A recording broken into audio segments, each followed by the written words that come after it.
Git harvest nito. So, maawa yung may kapal, bigyan tayo ng maraming harvest, magandang presyo. More or less abot ito ng 20 or 22 days, 25 days magkapag harvest na tayo. So sana makuha natin yung nasabi na target na. Dali lang. Napakasimple.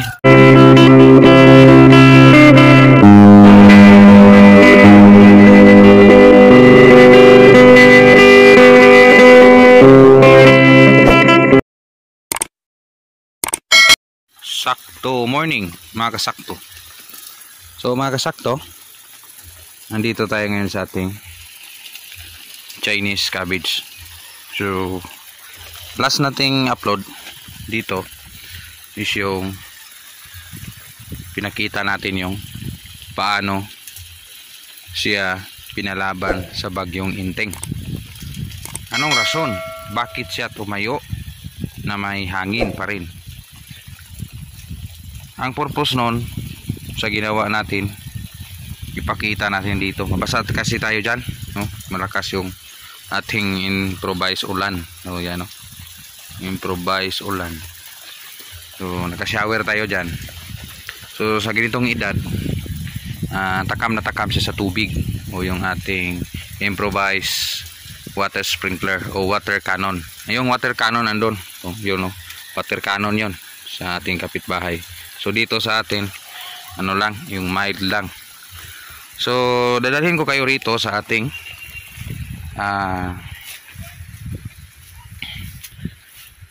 may lagay na lupa.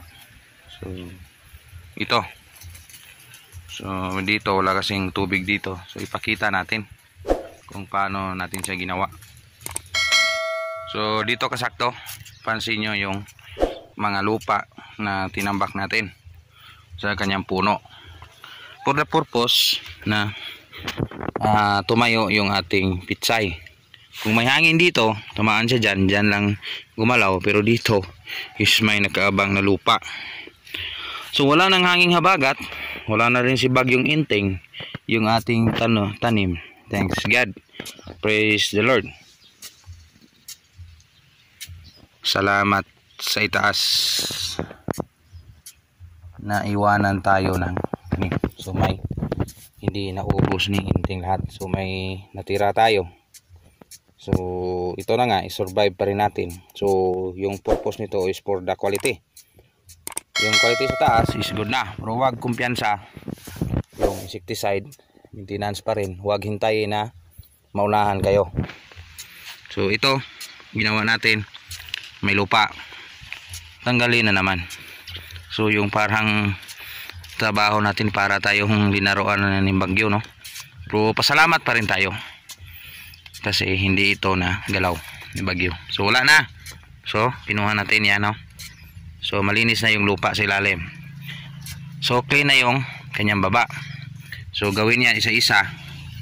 So masyadong mahirap din sa parte na hindi sanay sa ganitong trabaho, pero masanay din kayo. Pero yan, malinis na, wala ng lupa.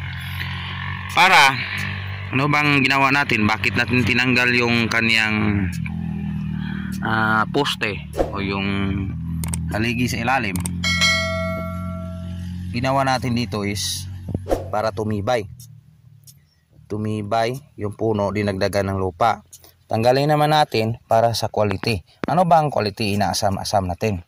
Sa previous video natin kahapon sa kalapit bayan ko rito, dinayo ko doon, nag-observe ako sa kanyang ginawa. Is yung mga harvest niya is hindi ganun ka perfect yung puwitan ito. Si buyer titingin sa puwitan. Kung malaki yung puwitan, maganda. Same sa manok, same sa lahat ng gulay. Kahit tao, maganda ang tao pag malaki yung puwit. Maganda ba yun? Agree ba kayo doon? So yan, kinuha natin tinambakan ng lupa, tapos yung tinambak kinuha na naman.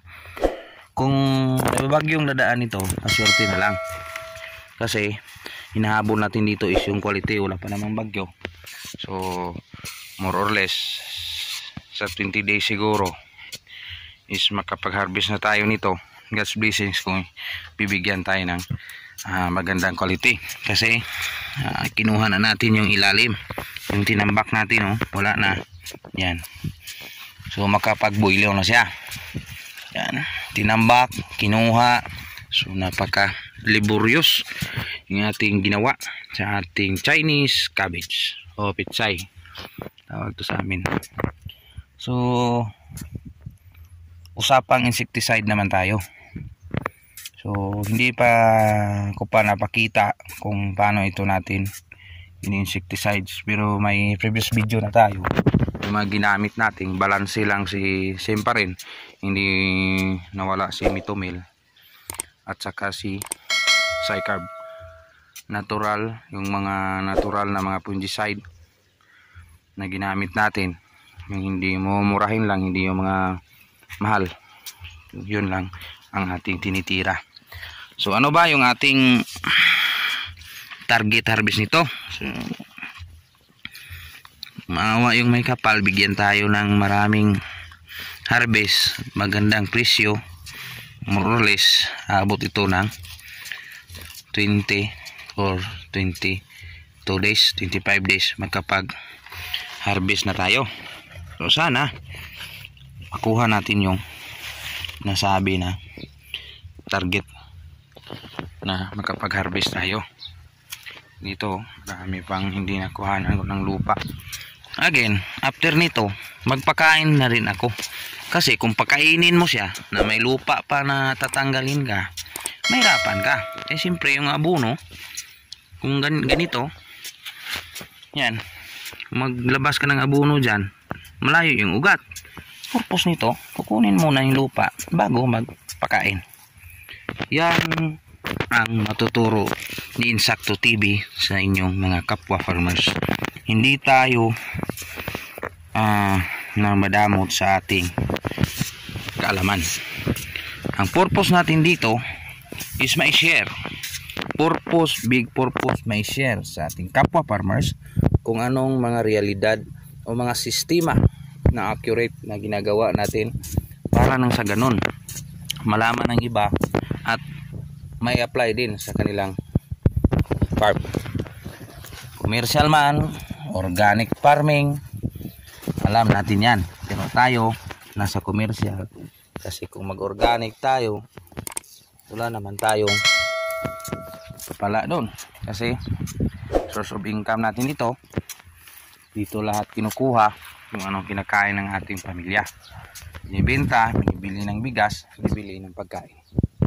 So yan lang muna, kunting update dito sa ating area, Canlaon City, Negros Oriental. Magpasalamat pa rin sa ating kapwa farmers na kapanood at sa balak kumaya. Huwag lang titigil, tanim lang tanim, bagyo lang yan, hindi pwedeng sukuan. Huwag titigil, huwag susuko, walang imposible. Doon sa kanya lahat asa. Salamat, Insakto TV.